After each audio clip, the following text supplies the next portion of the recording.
I was about to, eventually I gave up and I thought, you know what, this guy, he's either a really good actor or, he's innocent. And I thought the likelihood, looking at him, school teacher, we're barking up the wrong tree. And as we walked out, my motor transport officer who'd been my RSM said to me, do you know who he looks like? And I said, no. He says, he looks just like Martin Main, who was a notorious mass murderer and IRA guy. And I thought, you know what, he's a spitting image of Martin Main. So I turned on my heel and he was standing at his door grinning, and I caught him by the throat and walked him up his hall and walked him into his kitchen, slammed the door behind me, dragged my interpreter in and said, translate this for him.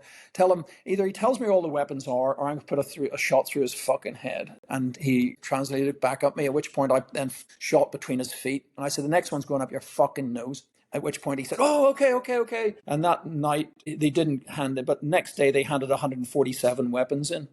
And so nobody was murdered, and we took 147 weapons, and that was the war crime.